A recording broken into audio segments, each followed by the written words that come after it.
الحمد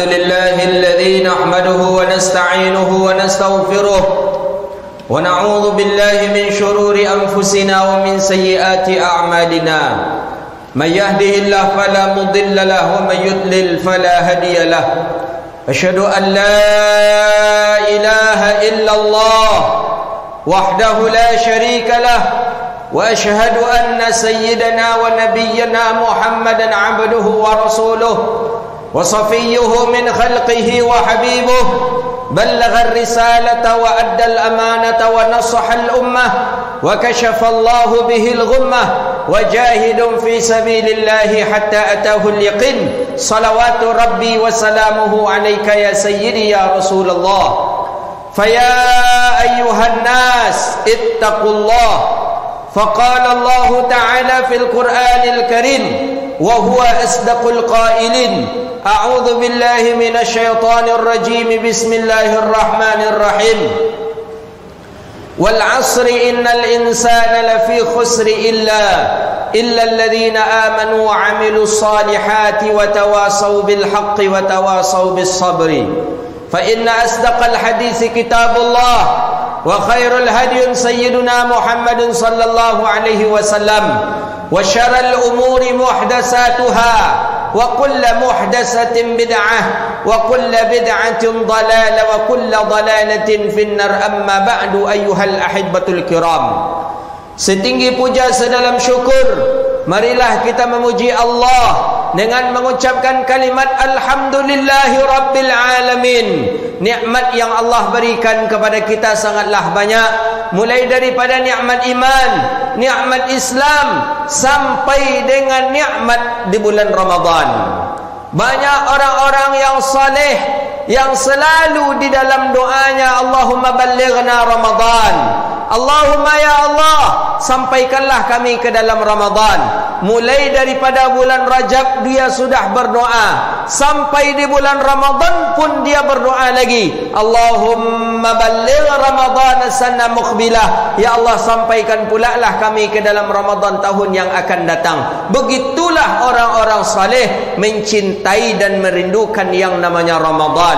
Maka oleh karena itu, ini nikmat yang luar biasa yang Allah berikan kepada kita. Tidak semua orang yang Allah kehendaki sampai dalam Ramadan. Ada yang satu hari menjelang Ramadan dia sudah dipanggil Allah. Ada yang satu hari pas Ramadan dia dipanggil Allah. Maka kita Allah takdirkan sampai dalam Ramadan. Allah berikan kesempatan kepada kita bisa berpuasa di bulan Ramadan. Maka ini suatu nikmat yang luar biasa. Maka banyak-banyaklah kita mengucapkan kalimat alhamdulillahi rabbil alamin. Kita bisa berpuasa di hari yang mulia, di bulan yang mulia, di saat yang mulia, yaitu pada hari Jumat. Mudah-mudahan terkumpul kemuliaan itu untuk kita dan senantiasa kita dimuliakan oleh Allah di dunia dan di akhirat nanti. Amin ya rabbal alamin. Salawat dan salam kepada Nabi yang agung, Nabi yang mulia Sayyidina Rasulullah Muhammadun sallallahu alaihi wasallam, seorang rasul suri tauladan, seorang rasul yang selalu dirindukan oleh umatnya, yang selalu disebut kebaikan-kebaikannya.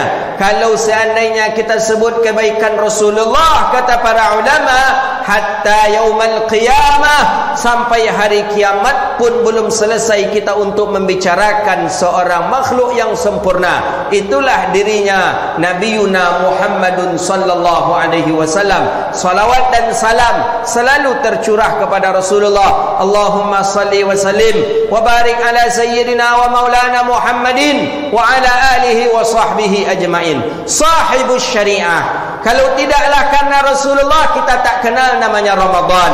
Kalau tak ada Rasulullah, kita tak kenal dengan tarawih. Kalau tak ada Rasulullah, kita tak kenal dengan Jumat. Kalau tak ada Rasulullah pun kita takkan kenal mana yang halal, mana yang haram. Maka beruntunglah kita sebagai umat Nabi Muhammad, diajarkan kepada kita mana yang hak, mana yang batil, mana yang salah, mana yang benar, mana ibadah, mana maksiat, mana taat, mana kemungkaran. Diajarkan dan alhamdulillah. Maka salah satu rasa syukur kita kepada Allah, kita ditakdirkan sebagai umat Nabi Muhammad Berbanyaklah mengucapkan salawat dan salam kepada Nabi sallallahu alaihi wasallam. Allahumma salli wa sallim wa barik ala sayyidina Muhammadin wa ala alihi wa sahbihi ajma'in. Ayyuhal ahibbatul kiram, syahrul Ramadan, banyak ulama mengistilahkan Ramadan.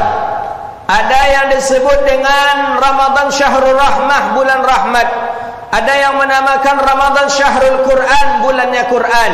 Ada yang menamakan syahrul Ramadan syahrul malaikat, bulannya para malaikat. Malaikat sibuk di bulan Ramadan, sehingga malaikat mungkar dan nangkir dia tak bekerja di dalam bulan Ramadan, sebagaimana hadis riwayat Imam Anas bin Malik. Malaikat mungkar dan nangkir tidak akan menanya dan tidak akan mengazab orang-orang yang meninggal di hari atau di bulan Ramadan. Sehingga dalam syarahan kitab Tanqihul Qaulul Hasish, syarah Lubabul Hadis li Imam Nawawi menjelaskan, jangankan orang yang baru meninggal dunia, orang yang sudah lama meninggal pun tidak akan diazab dan ditanya dia di dalam kubur pada bulan Ramadan. Kenapa? Makhluk Allah yang namanya malaikat yashtaghilun, mereka sibuk. Sibuk mengapa? Mengaminkan doa orang-orang yang mendoa di dalam bulan Ramadan. Ramadan juga disebut dengan syahrut tarbiyah, bulan tarbiyah, bulan pendidikan, di mana seseorang yang apabila dia sudah masuk Ramadan, dia akan dididik, dia akan diatur oleh undang-undang, dia akan diatur oleh sebuah hukum yang dia tidak bisa mengingkari hukum itu. Seperti halnya kita sekolah, masuk sudah diatur, jam 7.30 masuk, jam keluar main pun diatur, jam balik pulang sekolah pun diatur, tak boleh terlambat. Kalau terlambat kena denda. Begitu pula lah dengan Ramadan. Disebut dengan syahrul tarbiyah, disebut dengan bulan tarbiyah karena memang di dalamnya banyak aturan. Aturannya diantaranya min imsakin min tulu'il fajri ila ghurubi syamsi, menahan puasa mulai dari terbitnya fajar sampai terbenam matahari. Tak boleh terlambat. Kalau seandainya kita menahan puasa sedangkan orang sudah azan, fajar sudah terbit, kita kena denda. Dendanya bagaimana? Mengqadha puasa dan kita diwajibkan taubat kepada Allah. Ini aturan dalam Ramadan. Maka oleh karena itu disebut dengan syahrut tarbiyah. Ulama pun mengatakan Ramadan adalah madrasahnya orang-orang saleh. Ramadan sekolahnya orang-orang saleh. Di dalam Ramadan mereka beramal, berubudiyah kepada Allah. Dalam Ramadan mereka mengkhatamkan Quran. Dalam Ramadan mereka bertasbih. Dalam Ramadan mereka berzikir. Dalam Ramadan mereka istighfar. Karena selama 11 bulan amal, 11 bulan ilmu yang mereka cari, waktu prakteknya adalah pada Ramadan. Maka Ramadan disebut dengan syahrul madrasah. Tentu kalau sudah sekolah, bulan pendidikan, pasti ada di dalamnya adab-adab. Maka Al-Imam Abdullah Alawi Al-Haddad di dalam kitab yang sangat bagus sekali, judulnya Nasaihud Diniyah wal Wasaya Imaniyah, nasihat tentang agama, wasiat tentang iman. Ada beberapa adab yang dinukilkan oleh Imam Abdullah Alawi Al-Haddad di dalam kitab Nasaihud Diniyah wal Wasaya Imaniyah. Apabila kita melakukan menjaga adab itu, maka kita termasuk orang yang sempurna dalam Ramadan. Tapi ketika adab itu kita langgar, maka kita terkenalah di hadis Nabi sallallahu alaihi wasallam. Apa kata Nabi? Kam min sha'im, hadis riwayat daripada Abi Hurairah yang dirawikan oleh Imam An-Nasa'i dan Imam Ibn Majah. Kam min sha'im laisa lahu min siyamihi illa al-ju'i wal 'atas. Betapa banyak orang yang berpuasa tapi tak ada yang ia dapatkan dari puasanya. Tak ada pahala, tak dapat kemuliaan, tak dapat kehormatan, tak dapat illal ju'i wal 'atas. Yang ia dapat cuman rasa haus dan lapar saja. Siapa orang yang dimaksud oleh Rasulullah? Orang-orang yang apabila dia melanggar adab-adab yang disebutkan oleh Imam Abdullah Alawi Al-Haddad. Mana adabnya? Pertama, antahfadha ainak. Yang pertama, antahfadha lisanak. Engkau jaga lidahmu ketika Ramadan. Dari apa? Daripada berbicara yang tidak haknya. Bukan berdusta. Kalau berdusta jelas tak boleh dalam siang Ramadan. Di luar Ramadan pun tak boleh. Tapi konsekuensinya kalau kita berdusta di siang Ramadan, pendapat Imam Ahmad bin Hanbal mengatakan batal puasa kita. Walaupun jumhur ulama mengatakan gugur pahala puasa, tapi ada pendapat ulama yang menjelaskan berdusta termasuk yang membatalkan puasa. Jadi tahfadha lisanak, jaga lidah daripada berbicara yang tidak hak. Tak penting berbicara, tak usah berbicara dalam Ramadan. Rasanya tidak perlu kita berbicara, tak usah berbicara dalam Ramadan. Kenapa? Karena nanti terkena adab, rusak pahala, hilang pahala amal ibadah puasa kita, kita percuma melaksanakan ibadah puasa. Yang kedua, antahfadha ainak. Di siang Ramadan engkau jaga pandangan matamu. Mata sumber maksiat. Maka kita Imam Al-Ghazali rahimahullah di dalam kitab Minhajul Abidin, kata Imam Al-Ghazali rahimahullah, al-usulul maksiatul ain. Asal daripada maksiat adalah mata. Mata. Orang berbuat zina asbab pertama mata. Orang meminum khamar asbab pertama mata. Orang mencuri asbab pertama mata. Iri, dengki, sum'ah asbab pertama mata. Maka sumber maksiat yang terbesar daripada tubuh kita adalah mata. Maka jarang-jarang kita mendengar orang buta berzina. Jarang-jarang kita mendengar orang buta mencuri. Jarang-jarang kita dengar orang buta iri hati. Jarang-jarang kita dengar orang buta melakukan maksiat ini, maksiat itu. Kenapa? Karena dia tak melihat. Maka usulul maksiatul ain. Asal pondasi maksiat adalah mata. Maka di siang Ramadan, mata jagalah.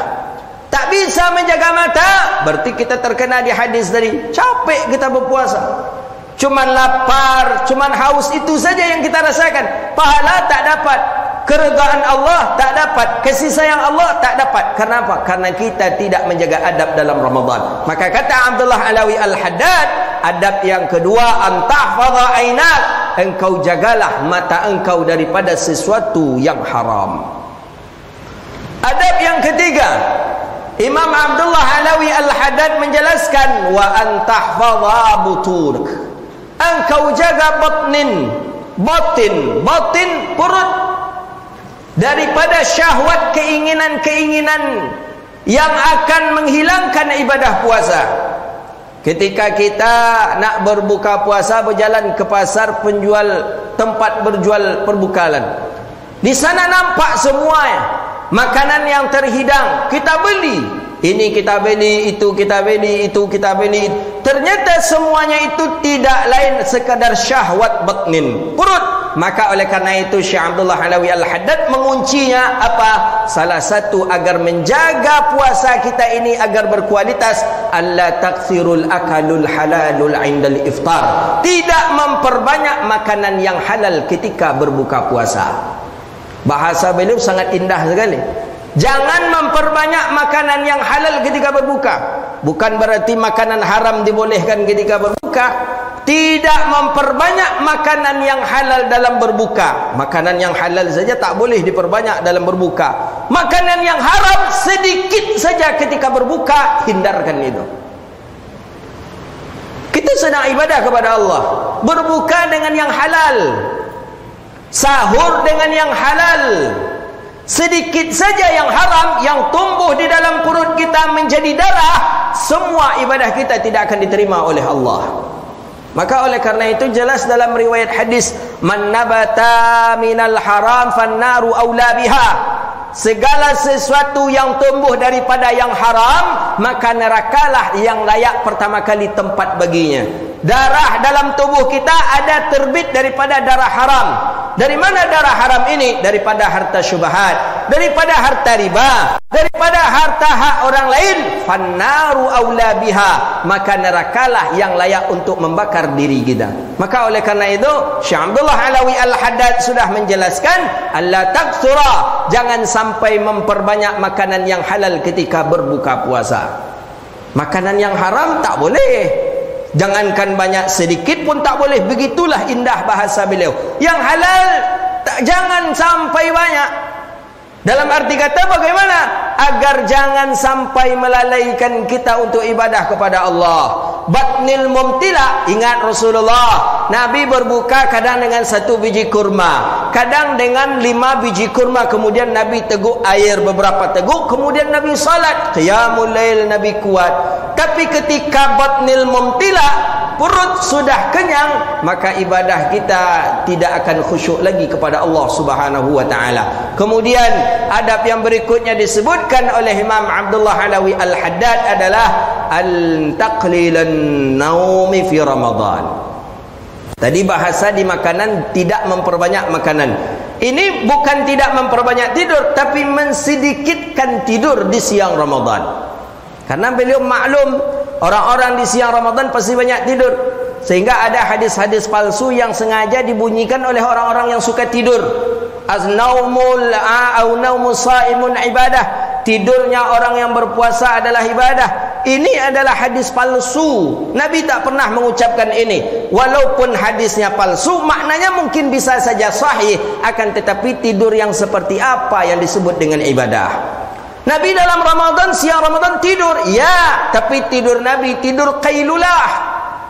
Imam Al-Ghazali dalam Bidayah wan Nihayah, Bidayatul Hidayah, kemudian Imam An-Nawawi dalam Muraqil Ubudiyah menjelaskan tidurnya Rasulullah di siang Ramadan sekali saja. Tidur itu disebut dengan tidur qailulah. Mana tidur qailulah? Tidur yang sejenak dan sebentar menjelang waktu zuhur masuk. Ini tidur diniatkan ibadah, kita dalam keadaan berpuasa, barulah tidur itu dihitung dengan tidur ibadah. Zuhur masuk 12:18. Jam 11 kita tidur. Jam 12 kita bangun siap-siap untuk zuhur. Ini tidur ni sunnah. Nama tidur qailulah. Boleh kita praktekkan dan kita amalkan. Nanti ketika tahajud di malam hari, badan segar, mata pun tidak mengantuk lagi. Itulah tidurnya Rasulullah sallallahu alaihi wasallam. Tapi kalau ada orang yang start dari sahur, salat subuh, tidur, nanti bangunnya ketika bunyi beduk di waktu maghrib, ini bukan ibadah.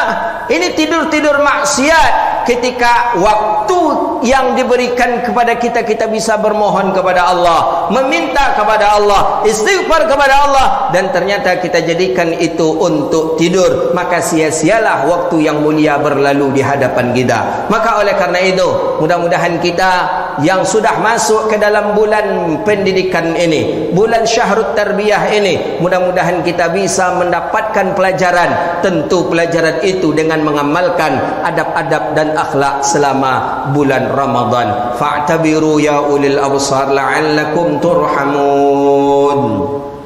Allahumma shalli ala sayyidina Muhammad wa ala alihi wa sahbihi ajma'in. Alhamdulillah, alhamdulillahil wahibil atiyah, wassalatu wassalamu ala khairil bariyah wa ala alihi wa sahbihi dhawi nufusiz zakiyah. Allahumma salli wa sallim wa barik ala sayyidina Muhammadin ibni Abdillah wa ala alihi wa sahbihi wa man wala. Allahumma salli ala sayyidina Muhammadin wa ala alihi wa sahbihi ajma'in. فيا أيها الناس اتقوا الله فقال الله تعالى في القرآن الكريم وهو أصدق القائلين أعوذ بالله من الشيطان الرجيم بسم الله الرحمن الرحيم إن الله وملائكته يصلون على النبي يا أيها الذين آمنوا صلوا عليه وسلموا تسليما اللهم صل على سيدنا محمد وعلى آل سيدنا محمد كما صليت على سيدنا إبراهيم وعلى آل سيدنا إبراهيم وبارك على سيدنا محمد وعلى آل سيدنا محمد كما باركت على سيدنا إبراهيم وعلى آل سيدنا إبراهيم في العالمين إنك حميد مجيد اللهم اغفر للمؤمنين والمؤمنات والمسلمين والمسلمات في البر والبحر الأحياء منهم والأموات اللهم اجعل بلدنا بلدة طيبة ورب غفور برحمتك يا أرحم الراحمين اللهم أعز الإسلام والمسلمين اللهم انصر الإخواننا المسلمين المستضعفين في كل مكان يا رب العالمين اللهم تقبل منا صيامنا وركوعنا وسجودنا وتمم تقصيرنا يا الله يا رب العالمين ربنا آتنا في الدنيا حسنة وفي الآخرة حسنة وقنا عذاب النار عباد الله إن الله يأمركم بالعدل والإحسان وإيتاء ذي القربى وينهى عن الفحشاء والمنكر والبغي يعظكم لعلكم تذكرون فاسألوا الله يعطيكم ولذكر الله أكبر. قيموا الصلاة.